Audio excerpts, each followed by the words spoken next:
Good morning, all. Lecture 18 in algebra. So we had some homework problems this week in chapter 2. I'm happy to go over some of them right now if there are any questions.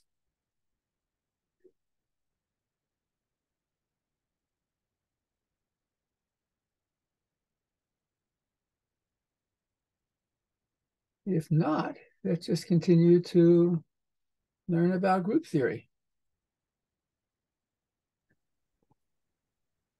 Professor, we sent you in the chat. In the chat. Okay. Let's go over the homework, Professor. It's really struggling. Okay. Chat. Section 2.2, questions 3, 4, and 5, and 6. Okay, great. Let me go find them.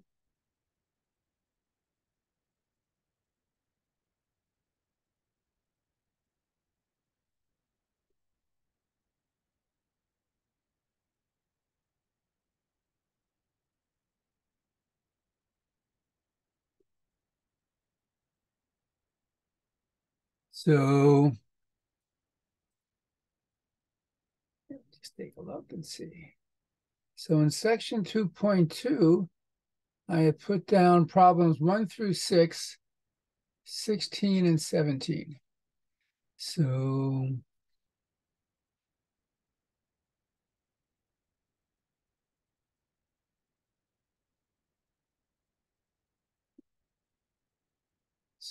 section problem 3 looks like it's maybe a little bit easier than problem 2.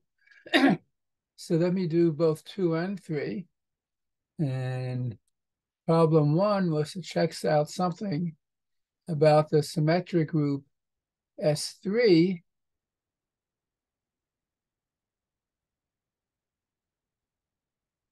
in example 2.214.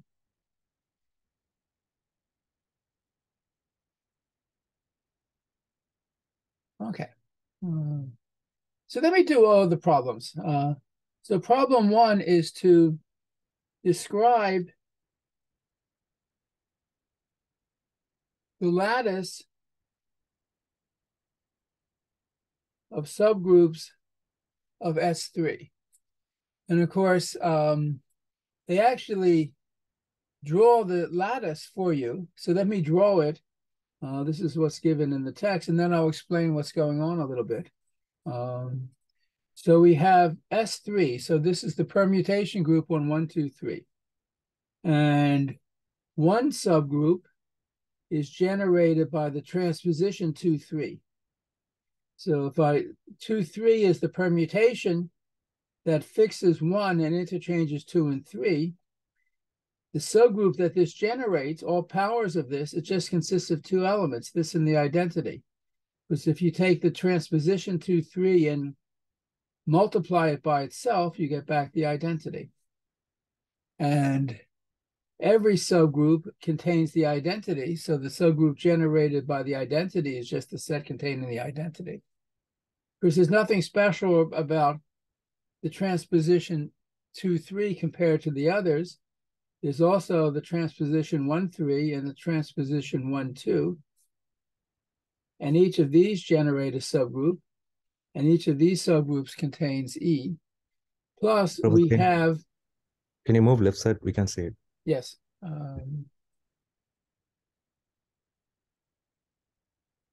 Plus, we have the cyclic permutation 1, 2, 3, which generates a subgroup of order 3.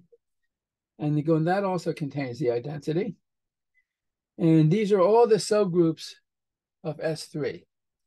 So let me just recall some definitions. First, let G be a group. A subset H of G is called a subgroup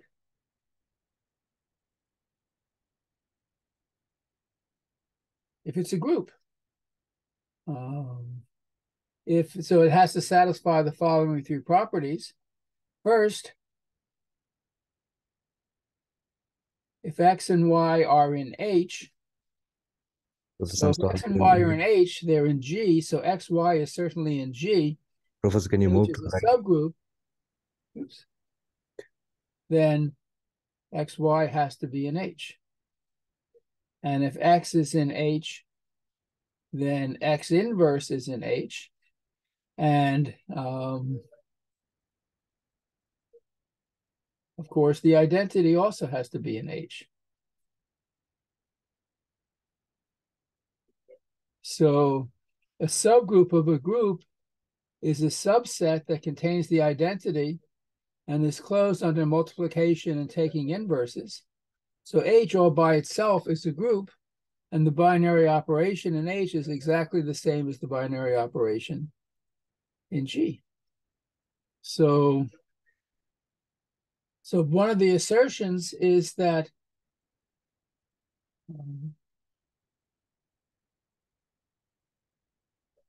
these are all of the subgroups of a group. So we may begin by make the following observations. First, every group G contains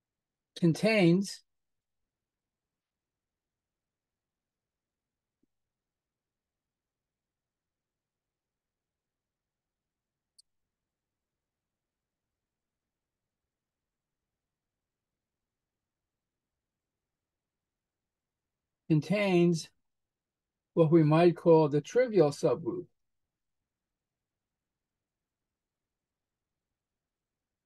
H equal to just the set containing the identity. Because E times E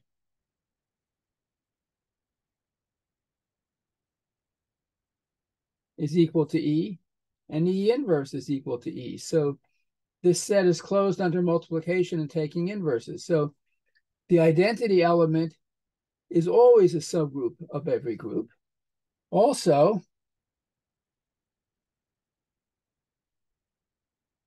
G is a subgroup of G because G is contained in G.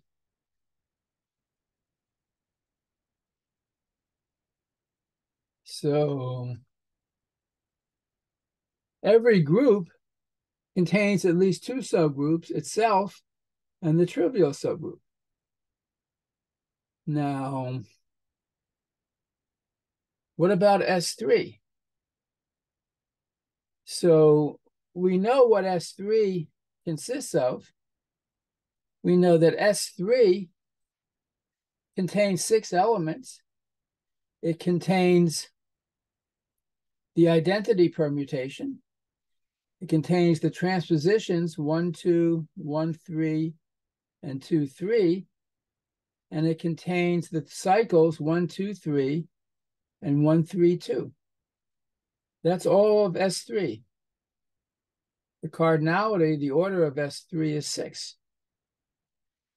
So every one of these elements generates a cyclic subgroup. So let me just say that in general, if you have any group that X be an element in G, then if you take X to the kth power, this is always in G for all K, because if X is in G, X squared, X cubed, all those powers are in G, and X inverse is in G, and X inverse squared is X to the minus 2. In fact, for all integers K, G contains all powers of X. And X to the K times X to the L is X to the K plus L. So a product of powers of X is another power of X. So what I could write as X with these brackets around it, this is the set of all powers of X, is a subgroup of G, and it's called the cyclic subgroup. It's the cyclic subgroup of G generated by X. So if I take, let's go back to look at S3. If I look at S3, if I take the transposition 1, 2, the cyclic subgroup generated by 1, 2 just consists of 1, 2 and the identity.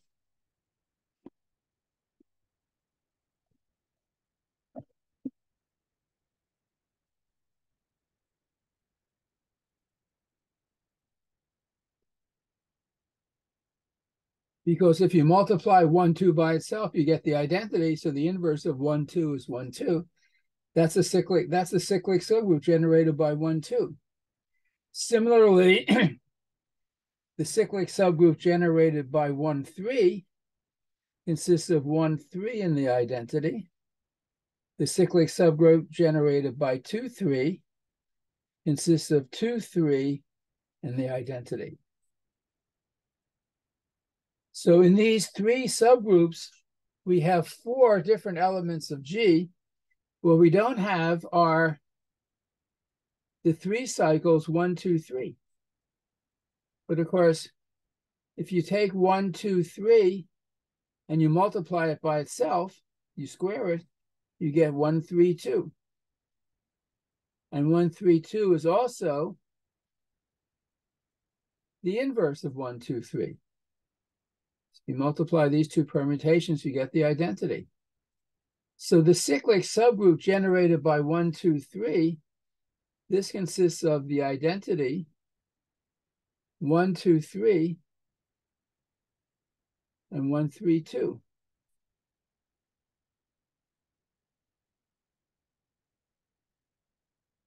So now we have every element of G is in one of these cyclic subgroups. And the only subgroup of any of these is the identity. So this gives us all possible subgroups of S3. And they're arranged in this sort of lattice diagram where something is connected to something below it means this is a subgroup of this. Okay.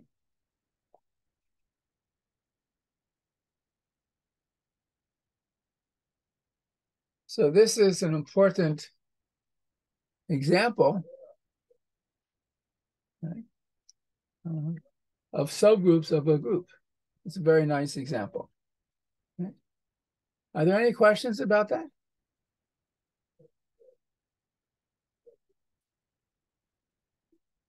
Okay. The next question, exercise 2, asks for the lattice of subgroups of the symmetries of a square.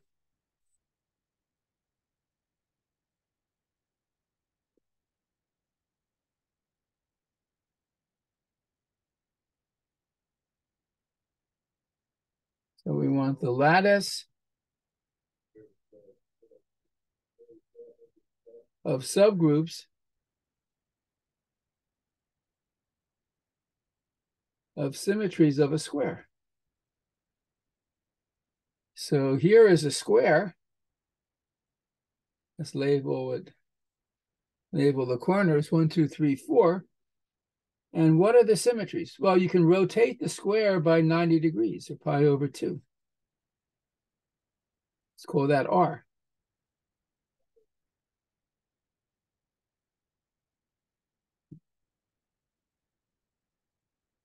Or you have the symmetry where you have 1, 2, 3, 4, but you get that by just doing R again. So this is R squared.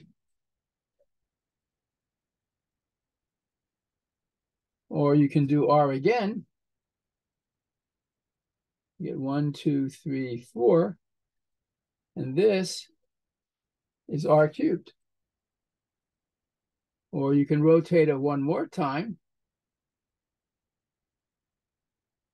but you get back exactly where you were to begin with. So R to the 4th is the identity. So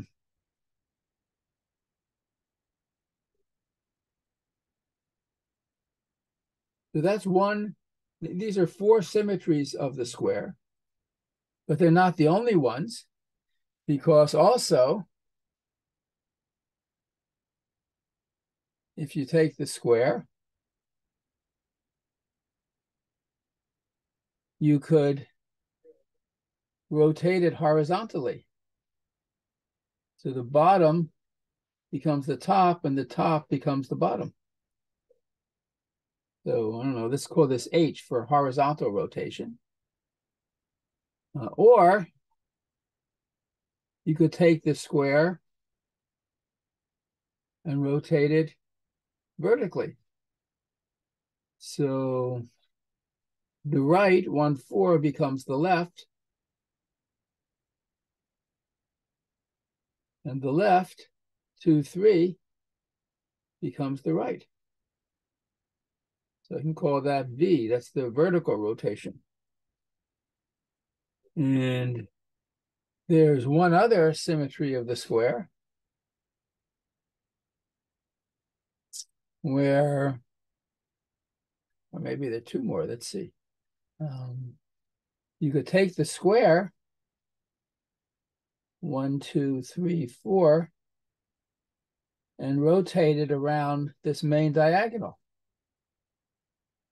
So 1 and 3 stay fixed, but 2 and 4 are interchanged. Or you could take the square and rotate it around the other diagonal. So 4 and 2 stay fixed, but 1 and 3 are interchanged. So I can call this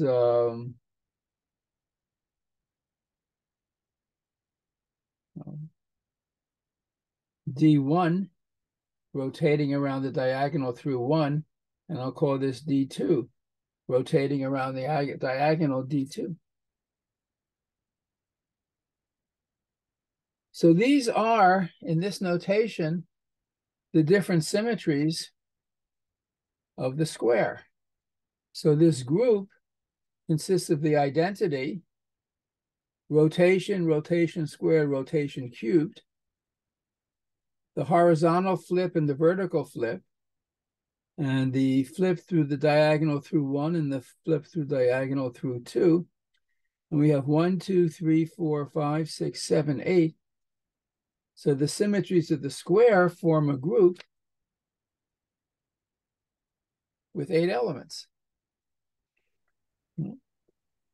And we want to find the lattice of subgroups of this group.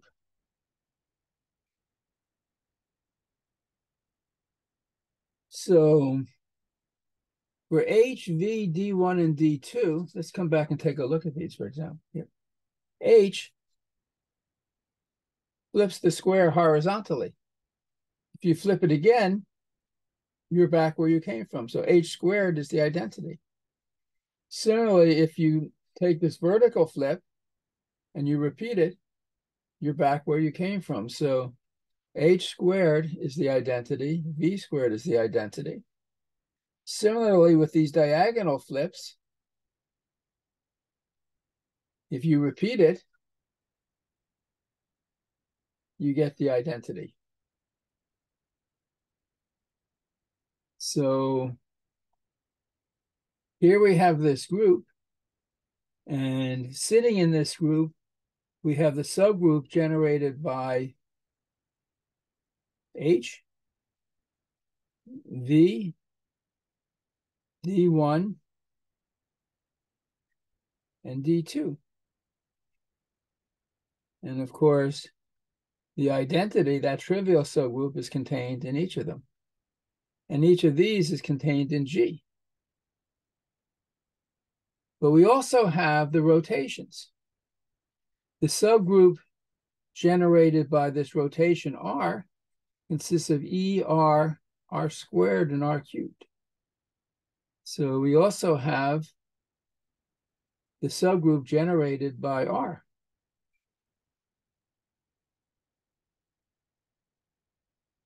But let's take a look at just one part of this.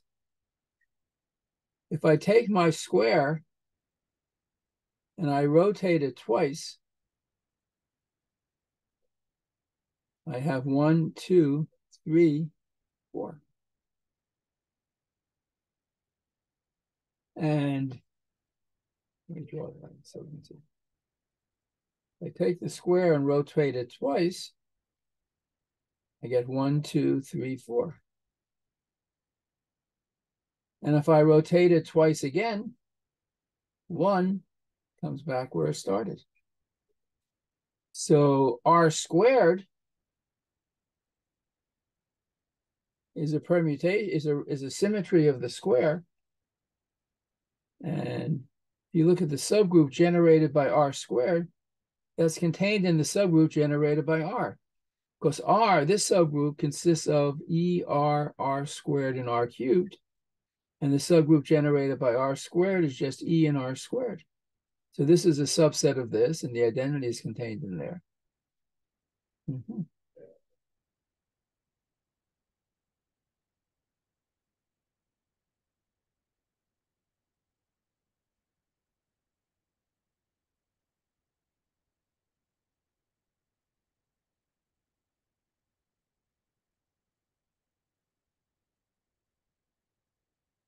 So it looks like the group of symmetries of the lattice of symmetries of the square contains how many subgroups?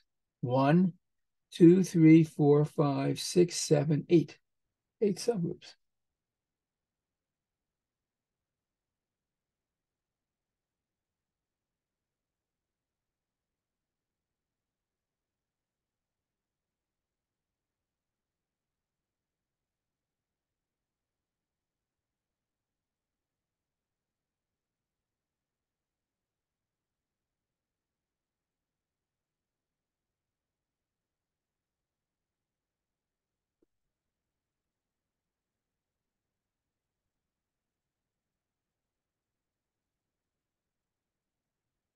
Any questions about this?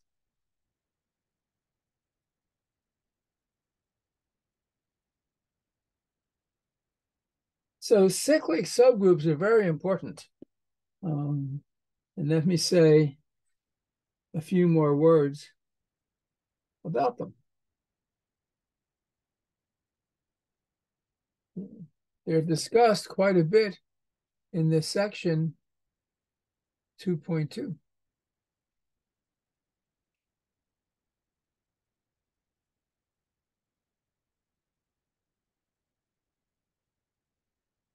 And in fact, there are several propositions and theorems devoted to them. So again, we have a group G and an element A in G. Then A to the power K is in G for all integers K. And the cyclic subgroup generated by A is exactly the set of all these powers of A. So A to the power 0, any element to the power 0 is defined to be the identity. You have E, A squared, A cubed, A to the 4th, and so forth. All the positive powers of A. And also the inverses, A inverse, A minus 2, and so on. And again, A minus 1 to the kth power, we write that as A to the minus K. This simply means A inverse to the kth power. And one can check, this is a proof by induction, that this is also the inverse of A to the K. So this is a very useful identity, as is the general rule for exponents. A to the K, A to the L is always A to the K plus L.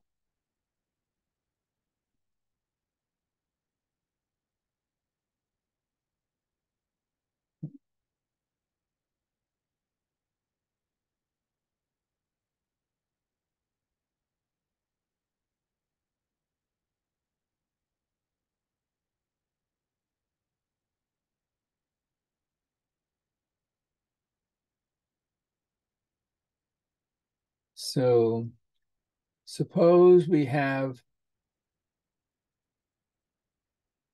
a group G, an element A and G, and element A and G. So we have the cyclic subgroup generated by A. And what we call the order of the element A is the order of the cyclic subgroup generated by A. If this cyclic subgroup contains infinitely many elements, then the order of A is infinity. If the cyclic subgroup contains 4 elements, for example, then the order of A is 4. So in the square, if G is the symmetries of the square, then the rotation R has order 4. The horizontal flip has order 2, because the subgroup generated by R has 4 elements, and the subgroup generated by H has 2 elements. Right?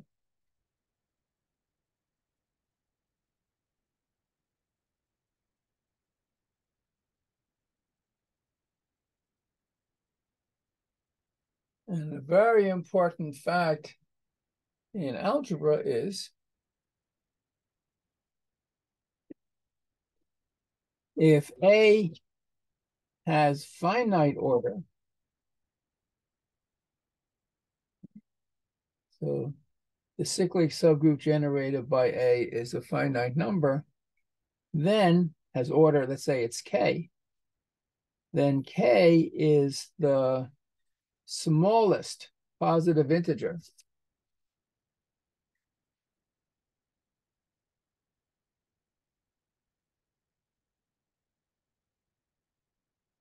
such that A to the K is the identity. So you take an element in the group A, and you start taking its powers, and at some point, I claim, there's a positive integer K where A to the K is the identity. And the first integer K with this property is going to be the order of the cyclic subgroup generated by A.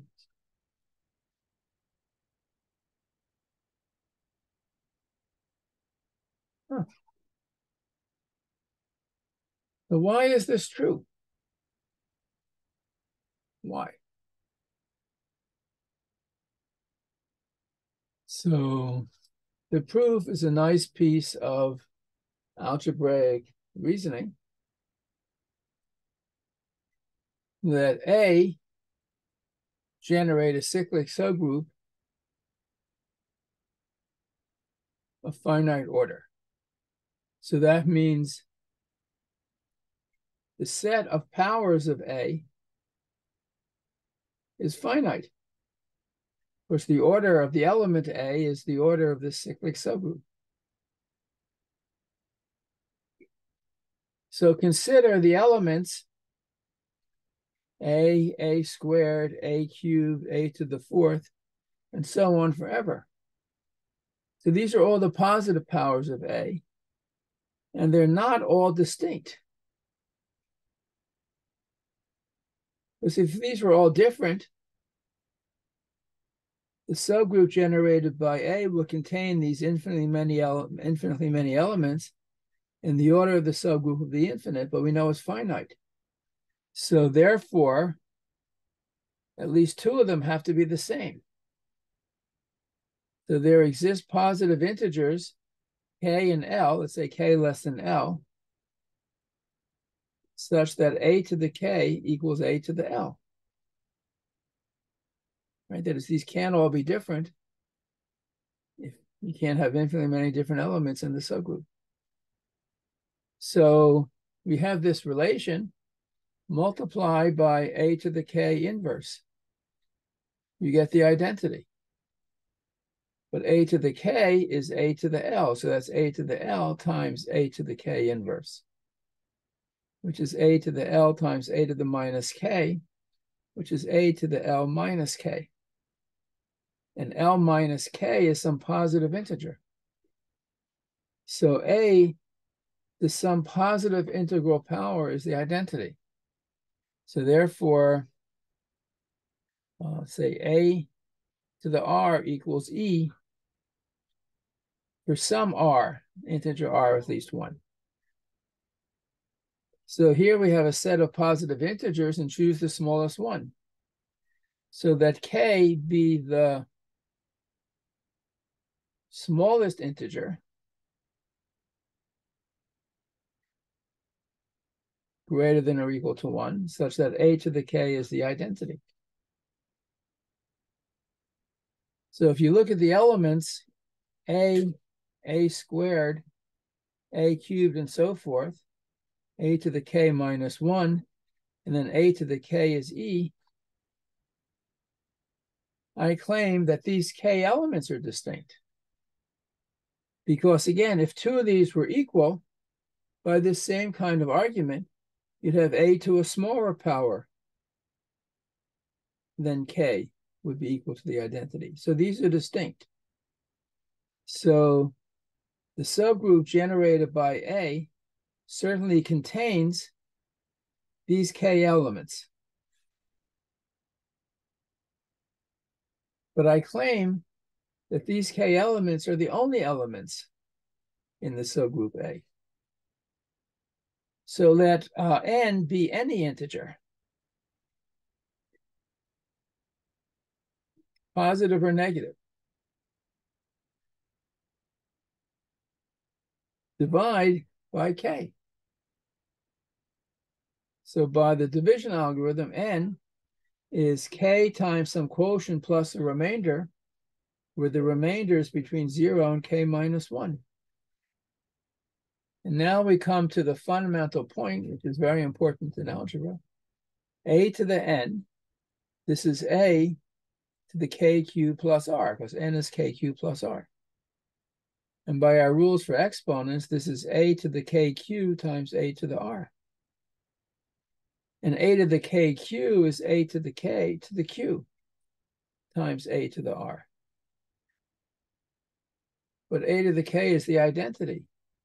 So this is e to the q times a to the r, but any power of the identity is the identity.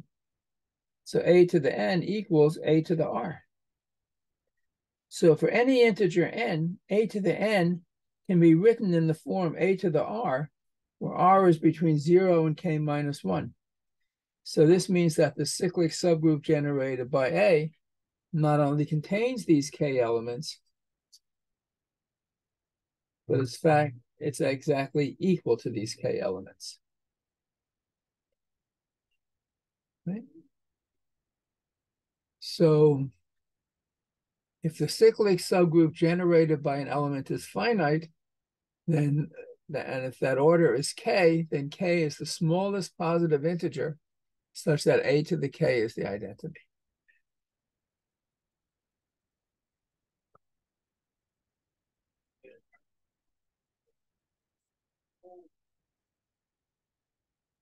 So here's an example. This is, actually, I'll take the first example in the text.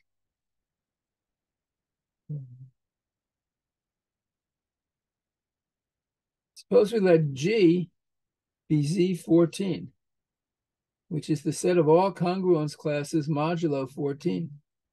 I'll write it like this. Can you move down?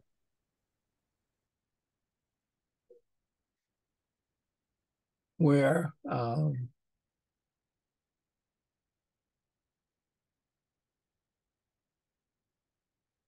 this notation is just the congruence class A plus 14Z, A plus all multiples of 14. So, for example, the element 4, the congruence 4, which is 4 plus 14Z, this is, now, and here In this group, the operation is addition instead not. So we write things additively and not multiplicatively. This is 4, 4 plus 14, 4 plus 2 times 14, 4 times 3 plus 14, and so on, and 4 minus 14. So this congruence class, this set of integers, is the congruence class of 4. And compute the order of this congruence class. So 1 times this, of course, just itself. If you add it to itself, that's the congruence class of 8. 3 times this is the congruence class of 12. 4 times this is the congruence class of 16, which is the same as the congruence class of 2. 5 times the congruence class of 4 is the congruence class of 20. 20 is congruent to 6 mod 14, so this is the congruence class of 6. The congruence class, so 6 times the congruence class of 4 is the congruence class of 24, and 24 is 10 mod 14. 7 times the congruence class of 4 is the congruence class of 28. 28 is divisible by 14, so this is the congruence class of 0. So the first multiple of 4 is the equivalent of powers in addition, multiples. The first multiple of 4, which gives you the identity, 0, is 7. So 4 has order 7 in the group Z14.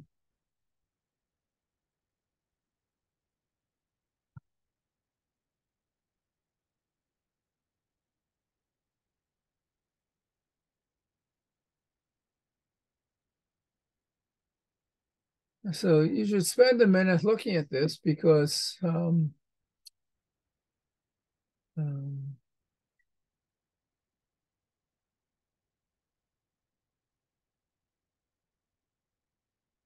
this is a useful example. Let's take another example. Suppose we take the element, the congruence class of 5 in Z14, and we want to compute its order. So let me make a table. Here I'll put, let's say, n, and here I'll put n times the congruence class of 5.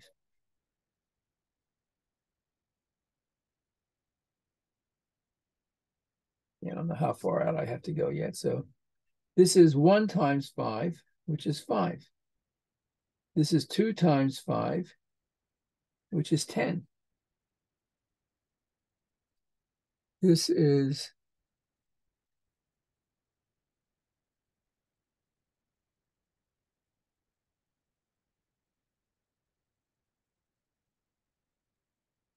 3 times 5, which is 15, which is the same as 1. 4 times 5 is 20, mod 14, that's 6. 5 times 5 is 25, mod 14, that's 11. 6 times 5 is 30, mod 14, that's 2. 7 times 5 is 35, mod 14, that's 7. 8 times 5 is 40, mod 14,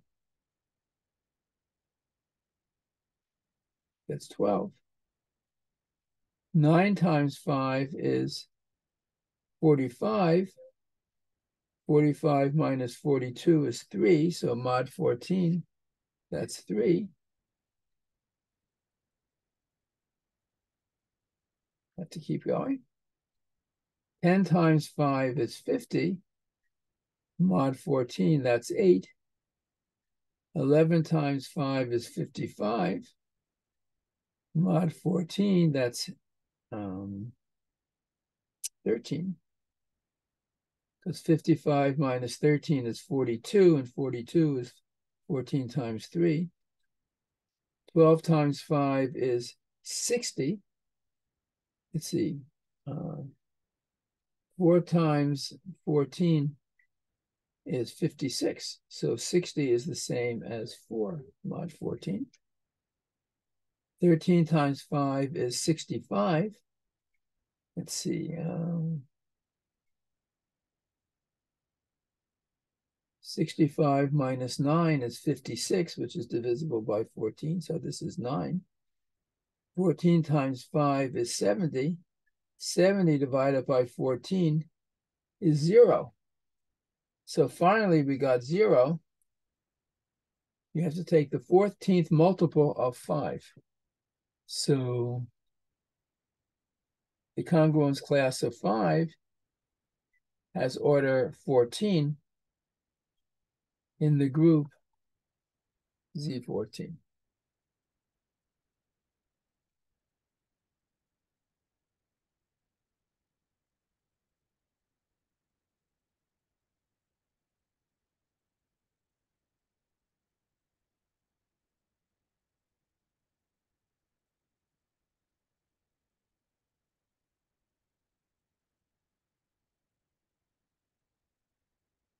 And in fact, we say a group is cyclic if it's the cyclic group generated by one of its elements.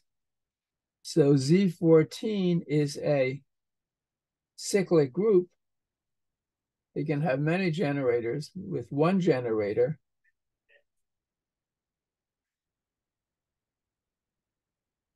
the congruence class of 5.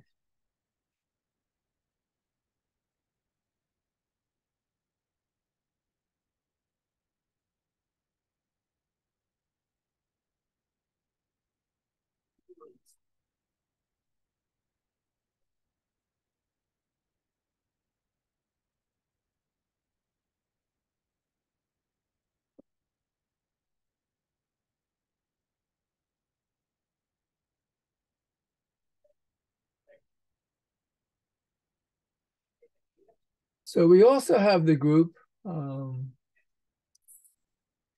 which the book writes as phi of 14,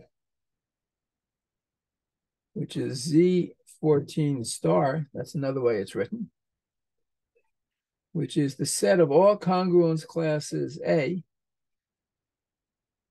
in Z14, where A and 14 have greatest common divisor 1. So this is a multiplicative group.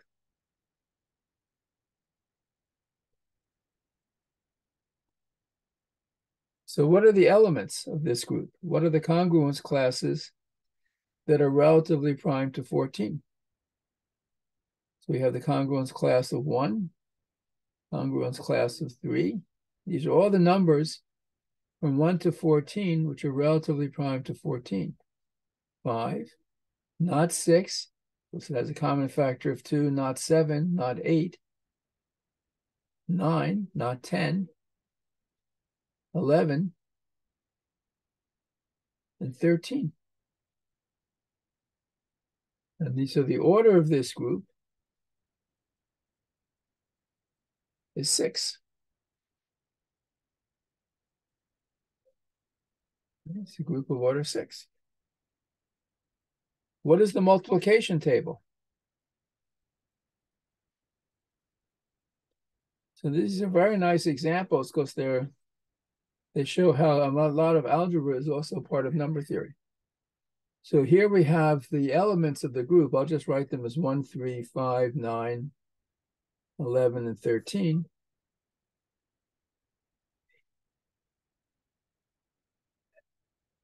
Let's work out the multiplication table.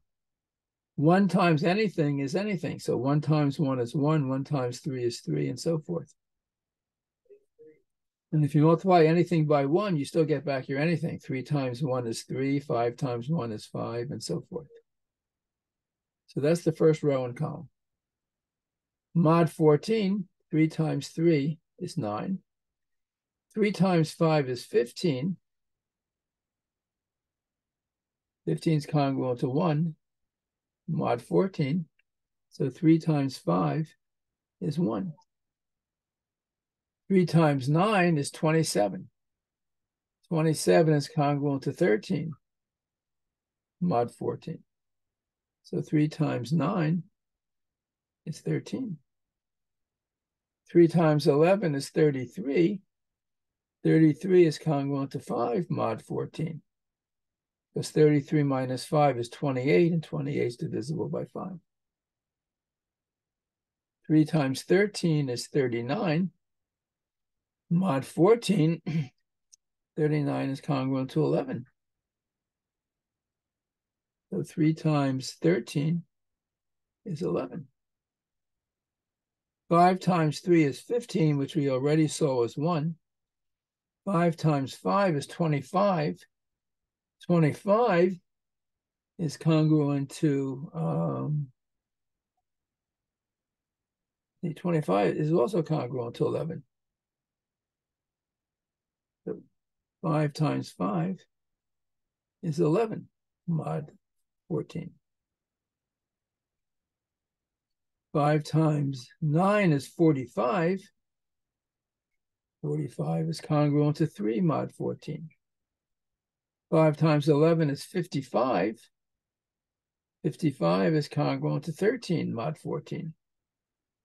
And 5 times 13 is 65.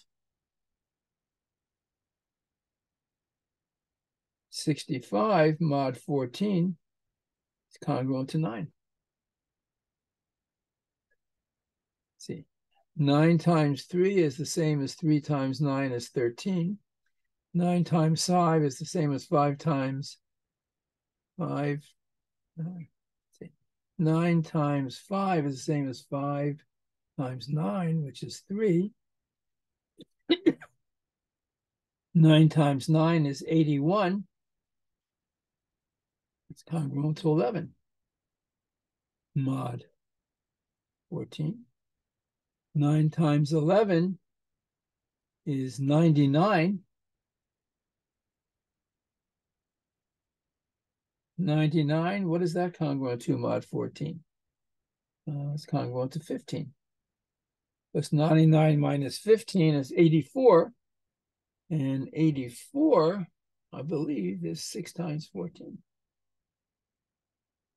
And 9 times 13 is 117. What's 117 congruent to? So 15, Professor, 15 we can write as a one, right? Sorry, thank you, 1. Very good.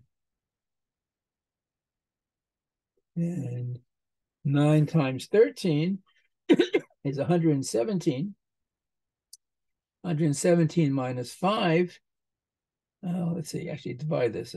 14, 140. It's going to be 5. Yeah. 117 minus 5 is 112. You divide that by 14, you get 14 times 8, I think. Yeah. So this is 5.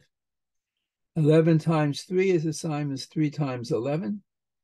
11 times 5 is the same as 5 times 11. 11 times 9 is the same as 9 times 11. 11 times 11 is 121, which is going to be 9. And 11 times 13 is 143. And that is going to be 3, mod 14. 13 times 3 is the same as 3 times 13. 13 times 5 is the same as 5 times 13. 13 times 9 is the same as 9 times 13. 13 times 11 is the same as 11 times 13. And 13 times 13, 169, is 1. Because 168 is divisible. So this is the multiplication table for the congruence classes that are relatively prime to 14. And suppose in this group, we want to compute the order of the congruence class of 5 in phi of 14. So we want to find the smallest positive integer k such that 5 to the kth power is the identity, which in the multiplicative group is the congruence class of 1. So 5 to the first power is 5. 5 squared, see 5 times 5 is 11.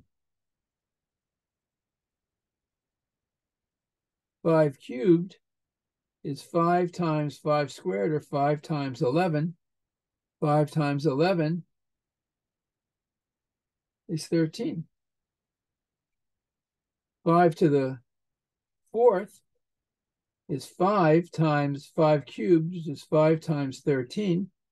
5 times 13 is 9. 5 to the fifth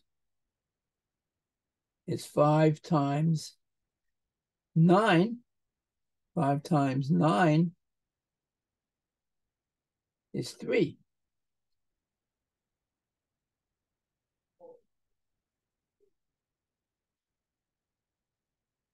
5 to the sixth is 5 times 5 to the fifth.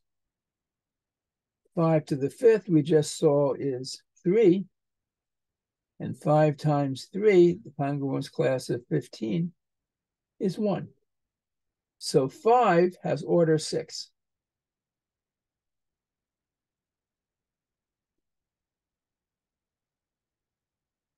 So in this group, the order is 6.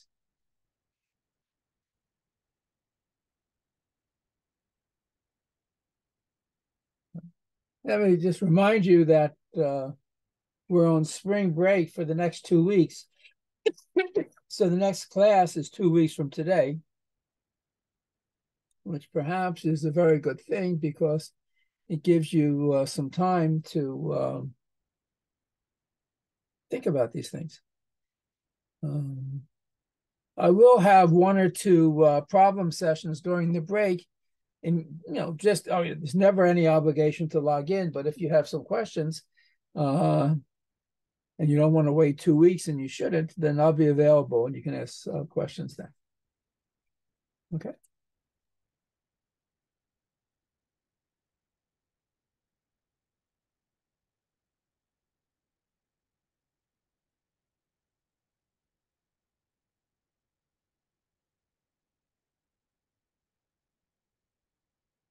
Let's continue talking about cyclic groups because, in fact, well, let's just continue to do it because it's really important. There really only are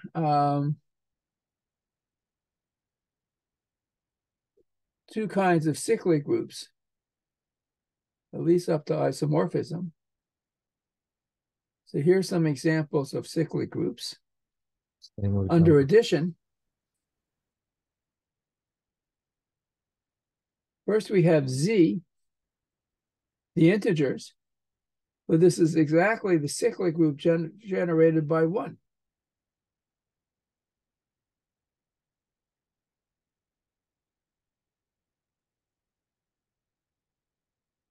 Because if you look at all multiples of Z, Z is the set of all n times 1 for all integers. That is, you add or subtract 1 to itself, you get every integer. So this is an infinite cyclic group. And then we have the group Zn, which has order exactly n.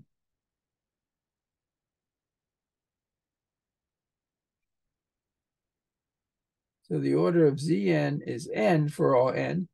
The order of Z is infinity. So for every positive integer n, we have this additive cyclic group of congruence classes mod n. And for infinity, we have the group just of all the integers. It's the cyclic group generated by 1. And a basic fact in algebra is the following.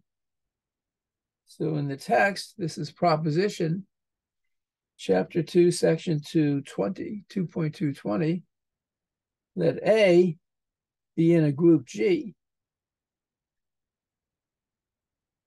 if A has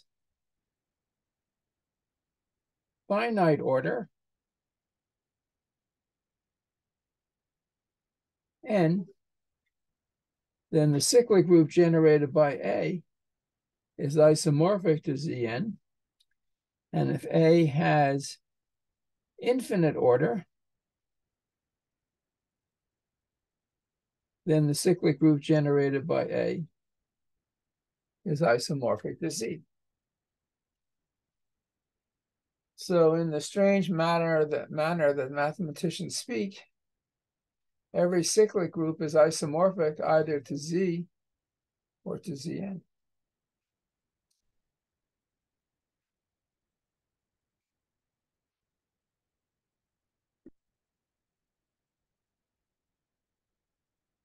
Proof. Remember the definition of isomorphism. Let me recall it here. Isomorphism. G is isomorphic to H if there exists a function f from G to H that has two properties. First, f of xy is f of x, f of y for all x and y in the group G. And second, f is 1-to-1 and onto, which is what we also call a bijection. So two groups are isomorphic if there's a function f from one to the other that's a bijection, 1-to-1 and onto. And it has this property that f of xy is f of x times f of y. Of course, if the group G is additive, this would be x plus y. If the group H is additive, this would be f of x plus f of y. So here I'm using multiplicative notation, but additive notation works. It's just what it has to be.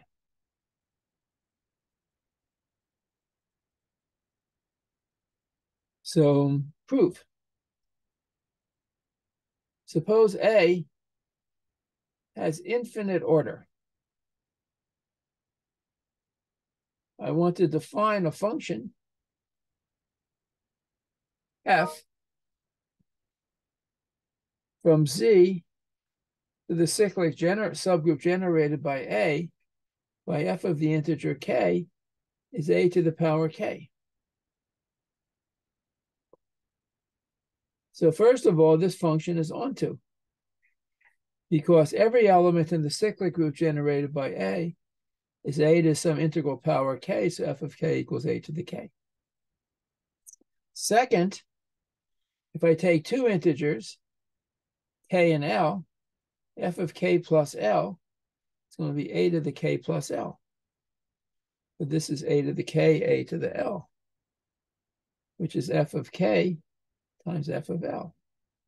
So it satisfies this first property. And finally,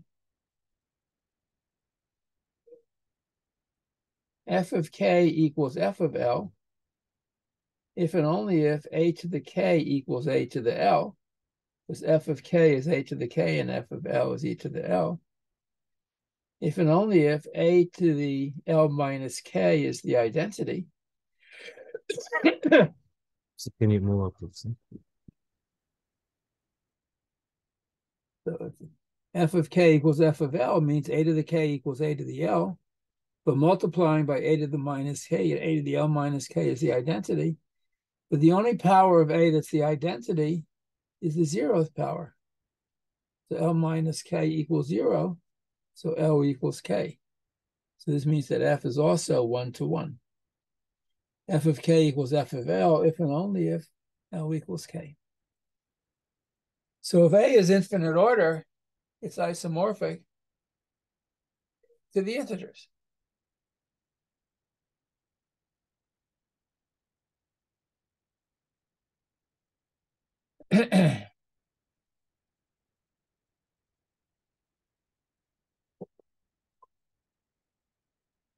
What about the case where A has finite order?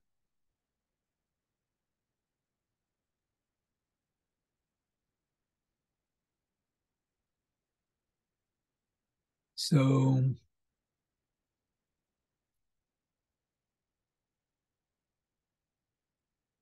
suppose the cyclic subgroup generated by A has order n.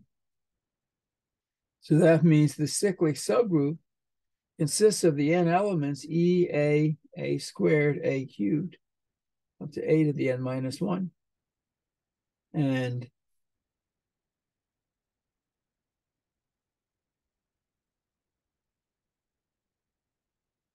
a to the n is the identity. Now, the set of congruence classes Zn consists of the congruence classes 0, 1, 2, up to n minus 1. So the natural function f to define from Zn, the subgroup generated by A, is f of the congruence class generated by K is a to the K. So there are n elements here, n elements here. So this is clearly onto, and two different elements here get sent to two different elements here. So this is also 1 to 1, so it's a bijection. But what about the sort of homomorphism property? If I take f of the congruence class of K plus the congruence class of L, that's equal to f of course, the sum of two congruence classes, congruence class of K plus L.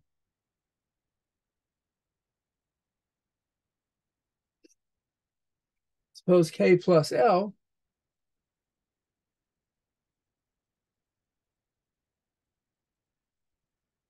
is congruent to R mod n.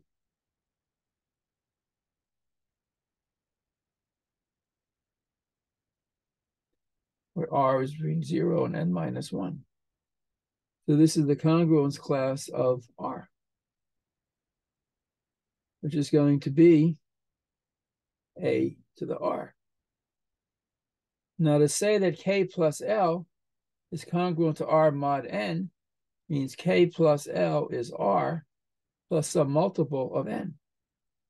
So R is K plus L minus n cubed.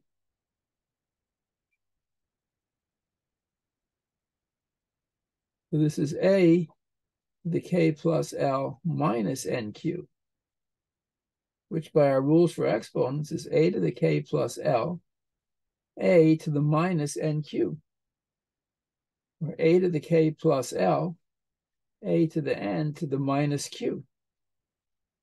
But a to the n is the identity. So this term is just the identity. This is a to the K plus L.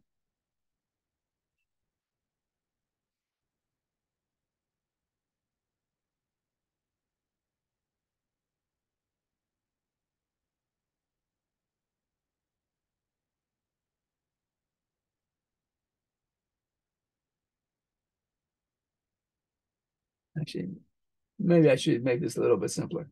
So if the congruence class of K plus the congruence class of L is the congruence class of R, right? Let me start this over again right here. So K plus L congruent to R mod n. So f of the congruence class of K plus the congruence class of L is f of the congruence class of K plus L, which is f of the congruence class of R, which is a to the R. A to the K times a to the L is a to the K plus L. K plus L is R plus some multiple of n. So that's a to the R times a to the n to the Q. This is the identity. So this is just a to the R. So f of the congruence class of K plus the congruence class of L is a to the R, which is a to the K times a to the L, which is f of a to the K, f of the congruence class of K times f of the congruence class of L. So this equals that.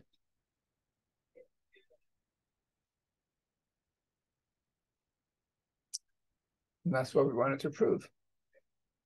So if you want to understand cyclic subgroups, the only cyclic subgroups are the integers. That's the unique infinite cyclic subgroup. And the additive group of integers mod n, that's the unique cyclic subgroup of order n.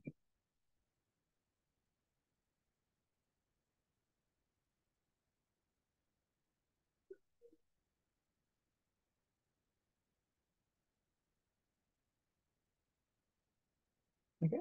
Any questions about this?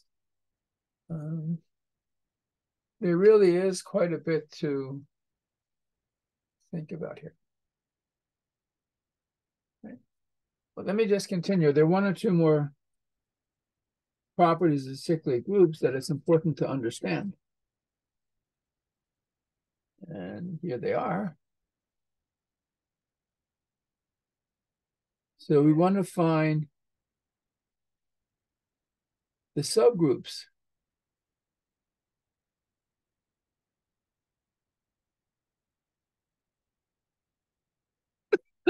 of subgroups of a cyclic group. So in the text, this is proposition 2221, that H be a subgroup of the integers. What are they? Either H is just the number 0, that's the trivial subgroup, just 0, or H is the set of all multiples of some integer d, or the cyclic subgroup generated by d, for some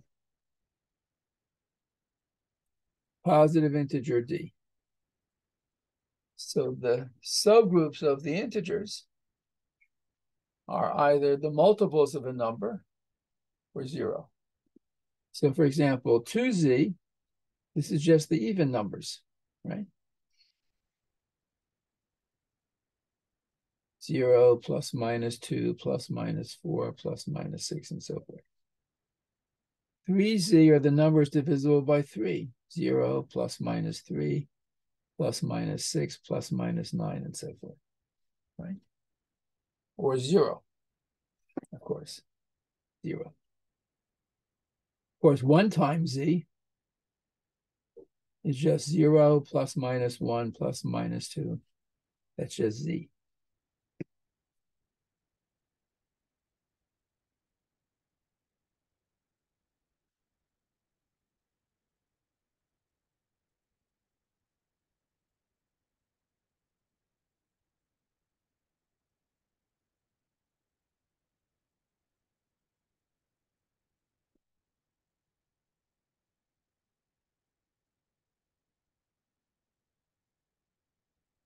And you can also make another observation. If d is a positive integer, then the subgroup generated by d is isomorphic to z. And the third statement is if A and B are in N means the positive integers, the natural numbers, then the subgroup AZ is contained in BZ if and only if B divides A.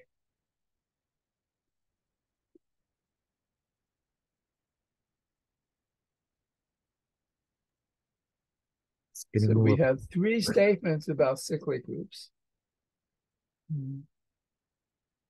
Let me prove this last one first.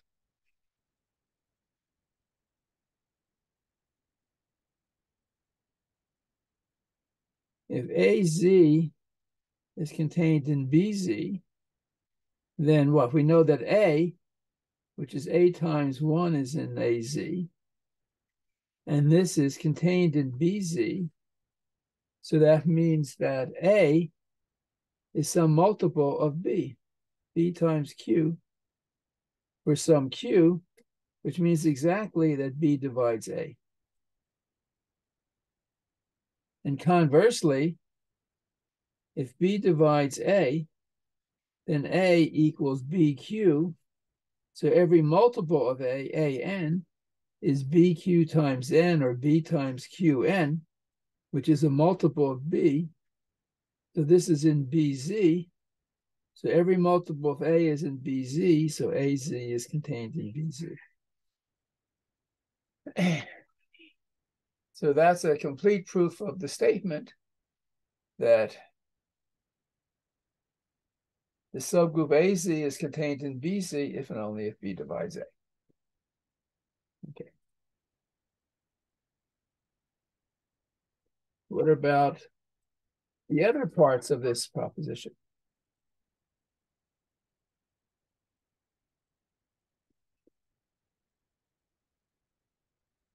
So the first part tells us what are the subgroups of Z. So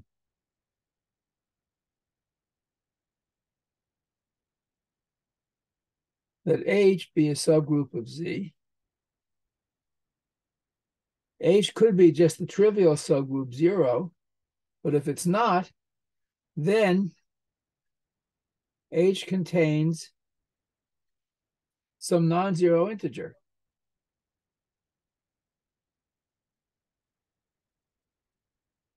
And A also, and H, if it contains A contains minus A.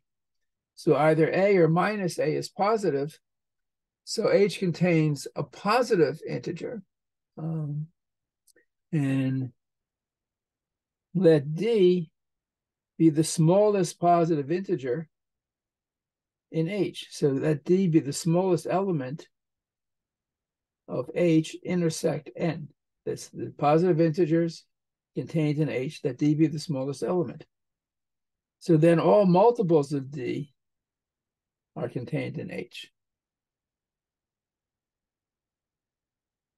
On the other hand, let H be any element of H. And as often is the case, we apply the division algorithm. Divide H by D, you get H is DQ plus R, and R is between 0 and D minus 1. So H is in H, and DQ is in H, and H is a subgroup, so it's closed under subtraction. So H minus DQ is in H, but H minus DQ is R. And R is between 0 and D minus 1. But D is the smallest positive element of H, so R can't be positive, so R has to equal 0. So H has to be DQ, which is in DZ. And so H is contained in DZ.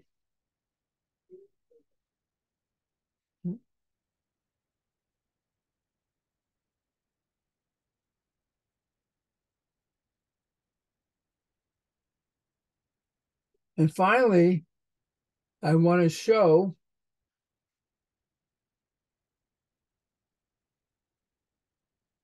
that this D is unique.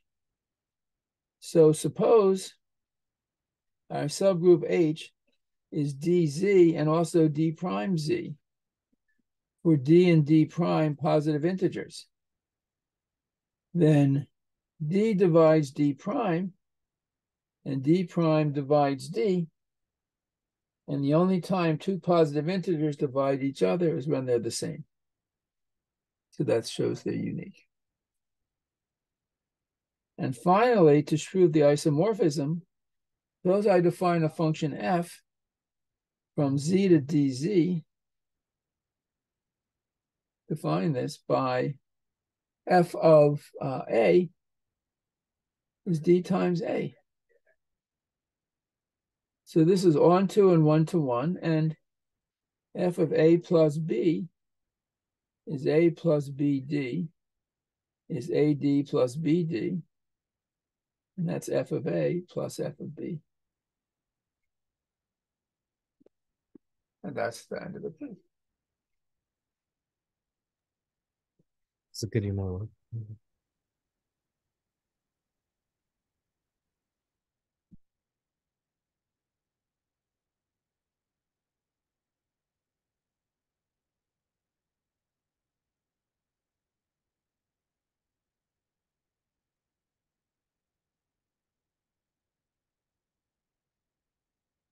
So this describes all of the subgroups of the unique infinite cyclic group.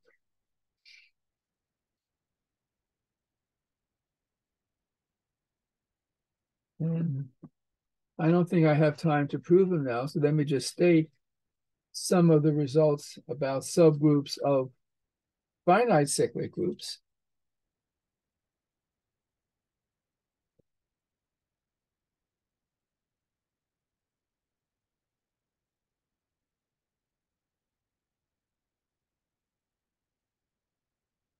So let H be a subgroup of the finite cyclic group Cn.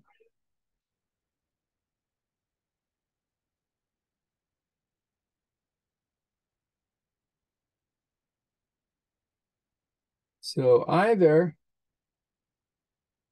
H is simply the trivial subgroup, the congruence class of 0, or it's a cyclic subgroup itself generated by some congruence class D. So this says that every subgroup of a finite cyclic group is cyclic. And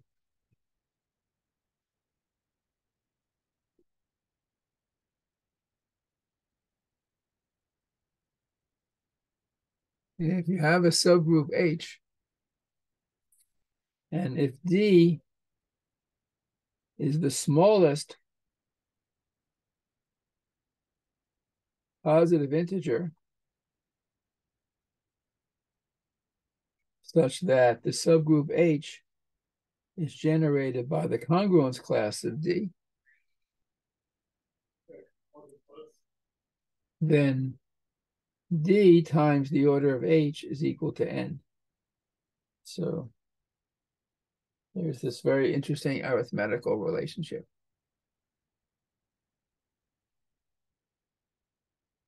So in particular, the cardinality of H is going to be N over D, which divides N.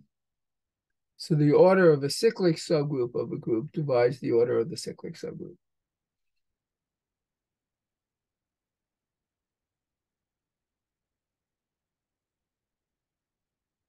Okay, well, all right. I will prove this after the break, I guess. And we don't need it for the homework. So I started off the class today saying that I would go over the homework problems, and I only got through one or one and a half of them, or maybe one or two. So I owe you solutions for the rest. I also owe you a lecture So what I will do during the break is record a lecture where I solve all of the problems in this homework section. During your 5-minute break, you walk away from your work and do something non-work related and something. I have no idea at this point. I will actually, what I will do is I'll post a couple of hours, but I'll also send out an email that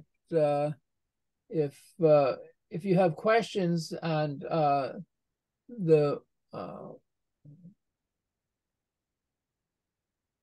times posted on convenient, I can arrange a time that works for you. I will also extend the due date of the homework. Someone just asked me that in the chat. That's no problem. I'll also make it due after the break. Okay.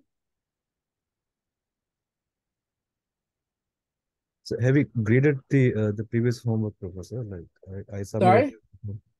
Sorry? I don't see some of my homework is being not graded. So I'll catch up during the break.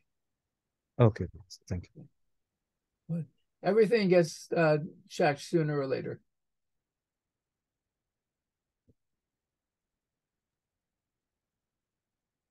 But I don't check the correctness of individual problems when I look at your homework. The homework is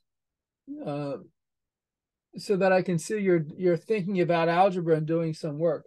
And so long as you've done a sufficient amount of work, you get full credit. But if you have questions, you need to ask me in class or during one of the problem sessions.